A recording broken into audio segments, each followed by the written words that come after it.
පහුගිය අවුරුදු කීපේ film hall වලට මිනිස්සු ගෙන්න ගන්න එක අමාරු වෙලා තිබුණට දැන් ඇත්තටම සතුටුයි දකිනකොට ෆිල්ම් හෝල් ආපහු හවුස්ෆුල් වෙලා තියෙනවා. අපි නම් හුඟක් වෙලාවට හැවෙන්නේ රාත්‍රී කාලේ දර්ශනවලට. ඒත් සතුටුයි නයිට් ටයිම් ෂෝ වලට උනත් සෙනග අඩුවක් නැතුව ඉන්නවා දැක්කහම.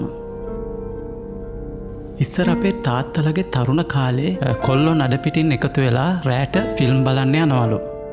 ඒ හුඟක් අය ෆිල්ම් එක ඉවර වෙලා ආපහු ඇවිල්ලා තියෙන්නේ එක්ක පයින්ම නැත්නම් ෆුට් සයිකල් වල. මොකද ඒ කාලේ රෑට බස් තිබුණේ නැහැනේ. ඒක නිසා. ඒ සමහරු එකම ෆිල්ම් එක 20-30 පාරක් බලලා තියෙනවලු.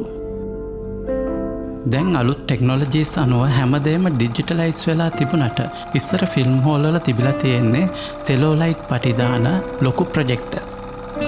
අපි අද ඩිජිටල් විදිහට සොෆ්ට්වෙයාර්ස් යූස් කරලා ෆිල්ම් එඩිට් කළාට ඒ කාලේ ඒවා කරලා තියෙන්නේ රීල් වල රෙකෝඩ් වුණු සෙලෝලයිට් පටි කපලා කොටලා අලවලා. වැරදි කැපුමක් එහෙම වුණොත් ඉතින් සොරිම තමයි. මොකද දැන් වගේ අන්ඩූ කරන්න බෑනේ. ඉතින් එහෙම එඩිට් කරපුවා තමයි ෆිල්ම් රෝල් වලට කොපි කරලා තියෙන්නේ. පොඩි කාලේ මට මතකයි ෆිල්ම් හෝල් එකකට ගිහාම අපේ ඔළුව උඩින් එන ඒ ලයිට් බීම් එක දිහා පිටිපස්ස හැරි හැරි බලනවා ඒක ඉන්නේ කොතනින්ද කියලා. අද සිනමා කර්මාන්තයේ කොච්චර දියුණු වෙලා තිබුණත් ෆිල්ම් හෝල් වල සැප පහසුකම් වැඩි වෙලා quality pictures sound systems තිබුණත් අර vintage retro design වලත් අමුතු මෙව එකක් තියෙනවා.